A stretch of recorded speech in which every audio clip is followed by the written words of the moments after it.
If you allow me to be sentimental for a moment, this morning on this Good Friday, we heard the news of a passing of an aunt of mine, Aunt Lorraine. It was my dad's elder sister. She was almost 95 years old.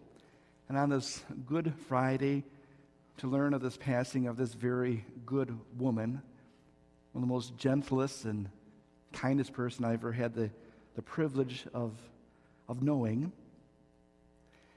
certainly brings up sentimental thoughts. Certainly missing her, and makes me think of my dad and my brother who has passed, and the gift of love that God gives us while we're here on his good green earth.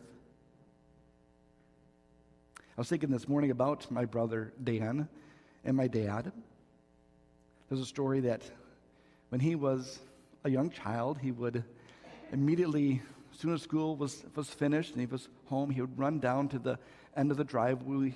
We had a very long driveway up to our house, and he would sit there and wait for my dad to come home from work, and my dad would stop there and get him on his lap and let him to kind of steer the car up the driveway up to home, and he would carry his lunch bucket into the house. With the story of our Lord's Passion, I wonder if in one sense those roles were sort of reversed for God the Father and Christ his Son. And when he says those words, "It is finished,"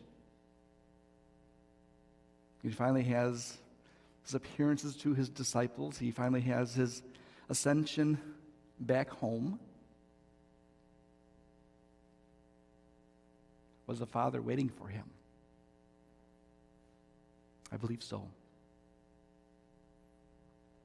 That reunion between the Trinity, that completion of his sacrifice,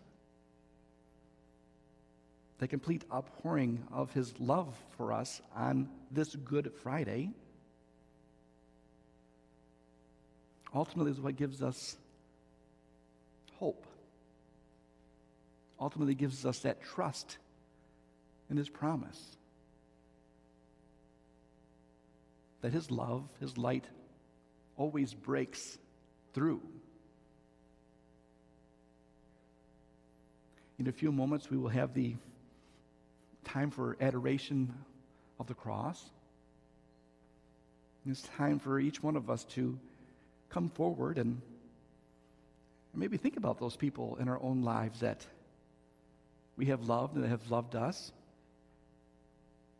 To really bring those prayers, to bring those people, to bring those memories here before our Lord's altar, before his cross. So maybe a time of sadness. And certainly grieving does hurt. But it's also, much more importantly, a sign of hope. A sign of that true reunion, both within the life of the Trinity, but for us, the creatures of the Trinity. That we're made to have life. We're made to have a good life here on earth. We're made to have life with him in heaven. And his sacrifice, his love outpoured on that Good Friday, is truly what conquers death and sadness, despair. His light is what lives and ultimately wins out.